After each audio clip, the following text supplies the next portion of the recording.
Mmm, that new chromium cover smell. Welcome back to Comics with Drew. I'm Drew, and today I am reviewing an all caps comics presentation. Yes, it is Cyberfrog Unfrogettable Tales #1 by Ethan Van Sciver and Kyle Ritter and Eric Weathers. As you can see here, this is another chromium cover, much like Cyberfrog Blood Honey, and it looks phenomenal. It is a beautiful cover. Now, it also has a kind of a matte reflective back, which is pretty awesome. I really dig this look. This is a real nice effect. And you know, you've got the Comic Artist Pro Secrets icon there, which is the all caps comics icon for the imprint, and it just looks really fantastic. In my opinion, this is a big step up from the production from Cyberfrog Blood Honey. If you recall, I reviewed that last week, and that was Ethan Van Sciver's debut independent release of Cyberfrog. This is kind of like a remix of Cyberfrog from the mid-90s or so. It's really Ethan Van Sciver's debut comic book when he was like 19 years old. So when you were 19 years old, were you drawing stuff like this? I don't know.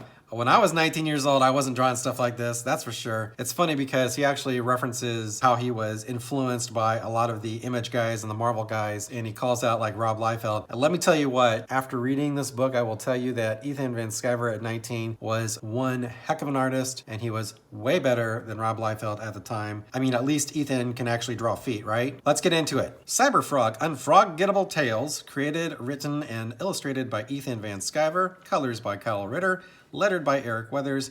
We have a puzzle page by 3D Robin. This book is dedicated to Ethan's family and to each and every fan who helped Cyberfrog to wake up again. Thanks, Ethan. I helped Cyberfrog wake up again personally. It was a small contribution, but I'm glad to have had any part in it. The story behind this is essentially Ethan had already released Cyberfrog Blood Honey to a huge crowdfunding success, and he had a second book which is coming out called Cyberfrog Wrecked Planet. In the meantime, he had this other material that really hadn't gotten much of a wide release. So to keep the pump primed, as it were, Ethan launched this campaign, which was a remix of his early Cyberfrog tales. And to be honest with you, I've never read Cyberfrog before. I had never heard of Cyberfrog before until like 2016, 2017. Consequently, I was definitely down to read old Cyberfrog stuff. Now, I know a lot of people will give Ethan grief for basically reprinting old stuff, but let's be real about this. Cyberfrog was not a gigantic, massive hit in the 1990s, and I will pay $1 to a single person who can tell me that they actually bought a Cyberfrog book in the 1990s and actually held on to it. Just kidding. I'm not going to really pay you $1. If you are able to find any of these Hall of Heroes Cyberfrog books anywhere, like in a bargain bin, pick it up. It's going to probably be worth something at some point, trust me. Page 2 is a preface page. Ethan talks about how in 1993, at the age of 19, he picked up a pen and a sheet of Xerox paper and began drawing what was to become Cyberfrog. There are art mistakes, but this is a 1990s comic book, and I'm not really certain that art mistakes are something that anybody cared about. If you've read any amount of 1990s comic books, the art is not exactly spectacular. It's not something that's memorable from an artistic standpoint. A lot of the art is, quite frankly, pure trash. And this book, in comparison, is actually really fantastic. Personal note, I actually have a picture like this, similar, of myself with also big hair, and I'm leaning over a drafting table and I'm looking very serious. But that was when I was trying to submit comic strips to syndicates. And Ethan probably submitted this to the different comic book companies he was sending his samples to. So into the story, you know, I'm not gonna show you everything in the book, but this is the first page. And I guess for all intents and purposes, this is the very first page that Ethan Van Sciver actually had published for a comic book. That might be true, that might not be true, but this is Cyberfrog Unfrogettable Tales #1. I presume this is a reprint of his first book, and here we go. One of the wonderful things about the 1990s in comic books is the fact that we had a lot of fourth wall breaking and a lot of self-deprecation. You could say this is kind of cynical, and you can see the influence of the 90s in how Ethan is writing. Now, I will tell you this, Ethan writing this book is pretty impressive. You know, for a 19-year-old, for a 20-year-old, actually crafting a narrative as haphazard as it is, this is a big achievement. So I'm not going to really judge this book on the basis of, oh, is it a great story? I'm basing this on, this is the heartfelt work of a 19-year-old. We start off, we've got a group called The Traffic here, and they're basically attempting to bully this guy. And this is our first glimpse of Cyberfrog. And he's been talking to himself here. These yellow boxes with a green kind of reptilian border here. This is inner dialogue for Cyberfrog. He starts talking about Manhattan, a virtual breeding ground for scum, desperation, bad guys, and cliche comic book settings. Seriously, when was the last time a superhero was bitten by a radioactive wombat or something in Poughkeepsie or Enid, Oklahoma? You never do see that. All of the stereotypes and spandex turn up here. That's in the corporate world of comic books. It's not real. This is. And in this reality, you don't have to have superpowers. And that's right, in the corporate world of comic books, that was true. Everything happens in New York or Chicago. Occasionally it happens in Los Angeles. But the default setting for comic books in the 1990s was dark and dreary and rainy and full of trash. So we have Cyberfrog here. We have our first glimpse of Cyberfrog here in the lower corner. And so we have him doing his inner dialogue. And he comes up on these thugs that they're trying to rough up this dude. Cyberfrog talks about how he actually had a run-in with these guys already and he let them go. But this time he's not going to be so generous. And so he winds up killing them all. This guy looks like maybe he's had some trauma before. I mean, he seems pretty chilled to have like 4 guys murdered in front of him. Thanks a bunch. So, you know, that's kind of the vibe you can expect coming from this book. A surpassingly well-adjusted rescuee. That's sure surprising. Most people are sort of afraid of the way I look. Well, you know, I don't know. He doesn't look that bad. He doesn't look that scary. I mean, I don't know, maybe the flaming eyes.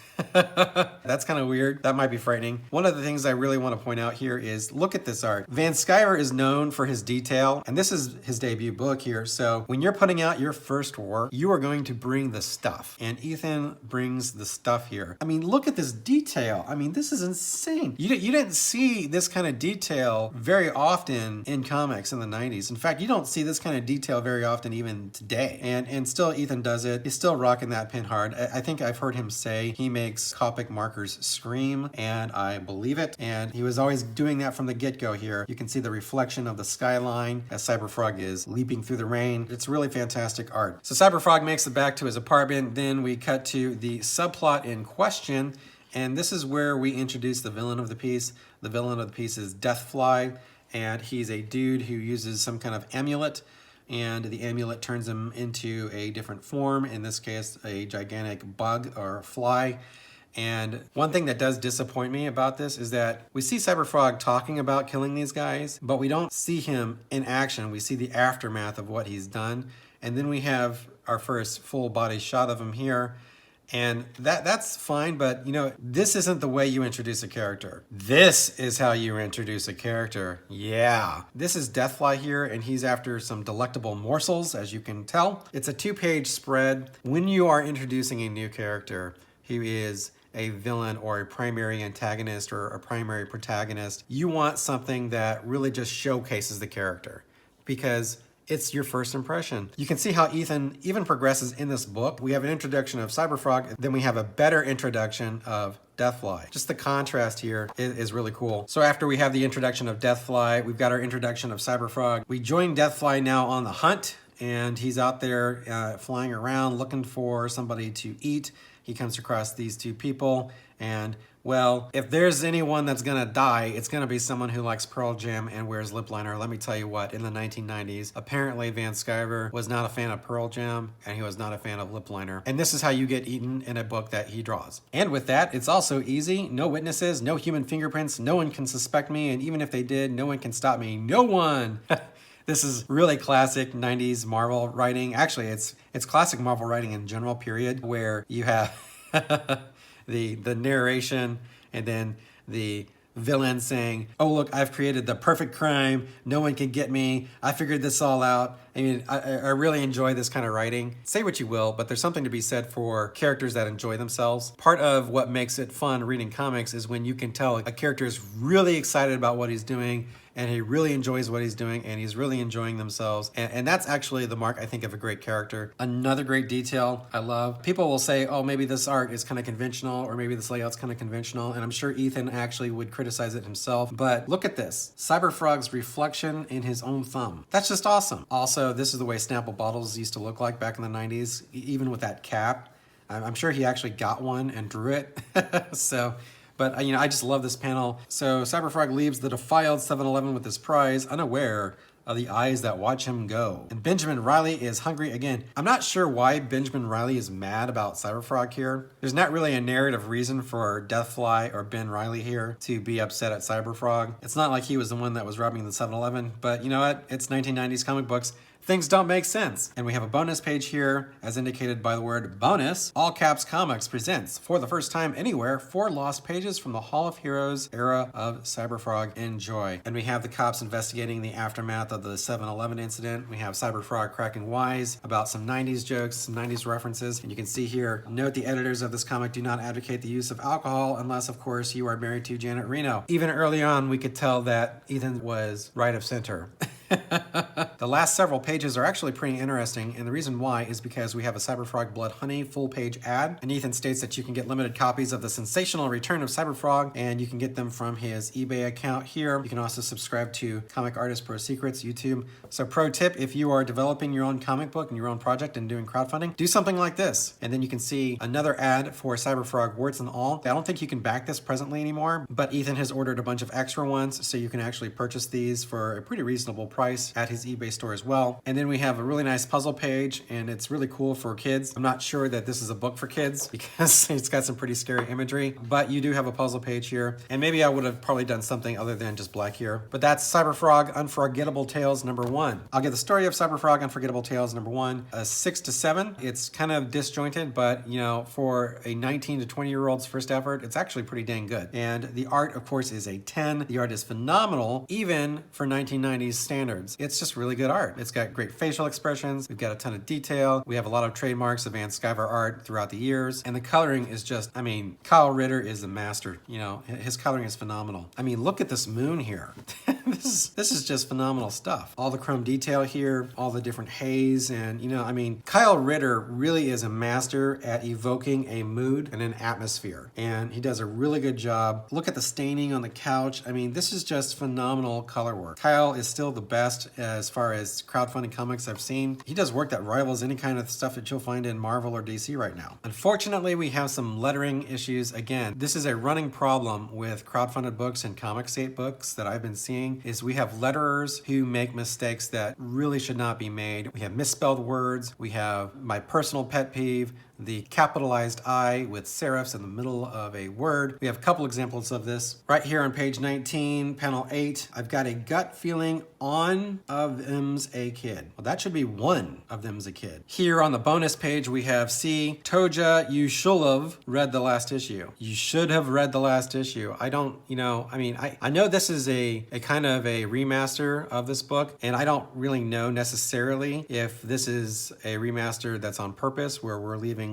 spelling errors, but that's a big problem, and this stuff should not make it past editing. If you're gonna have it like this and you wanted to leave this intentionally, then you should have a disclaimer somewhere in the book that while there are some issues with the book, we've also left everything, including the original spellings and misspellings. Then on this page, we have surveillance cameras. Surveillance is spelled S-U-R-V-E-I-L-L-A-N-C-E, not E-N-C-E. Here on the puzzle page, we have a crossword puzzle, and the across has Cyberfrog's real name, Cyberfrog's best friend. We also have Cyberfrog's homeworld, Cyberfrog's twin. And if you're familiar at all with the English language, Cyberfrog's is a possessive. It's Cyberfrog's real name. Cyberfrog is possessing a real name, etc. So there should be an apostrophe around Cyberfrog's. We know that we have the rule here because directly across we see Deadfly's identity, and Deadfly's has an apostrophe as well. So Deadfly's, and then we get Cyberfrog's again without the apostrophe. Then we get Heather's with the apostrophe. I mean, come on, guys. And then we also have my personal favorite, help Salamandroid find the words in the grid with a capitalized I in the middle of the word. Cannot stand that. Here on solutions, we also have a capitalized I in the middle of the word. Now you might say, Drew, this is just a puzzle page. I'm like, well, yeah, it is a puzzle page, but you know what? It's a puzzle page on a book that I paid money for. It's a puzzle page on a book that many people paid money for. And we should have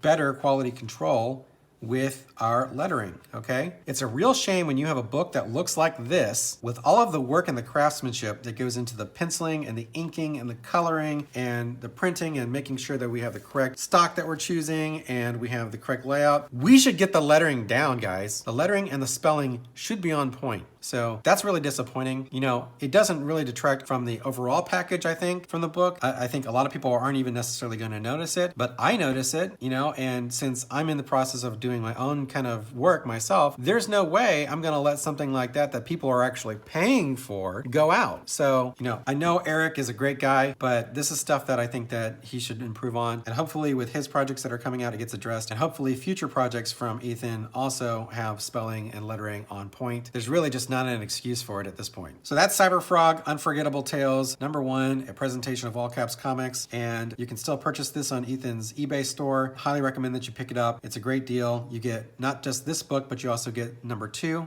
with the package. The review for Cyberfrog Unforgettable Tales #2 is actually coming up tomorrow. If you like what I had to say about this, go ahead and like the video, subscribe to the channel, hit the notification bell. Thanks again for watching Comics with Drew. I'm Drew, and I'll catch you next time.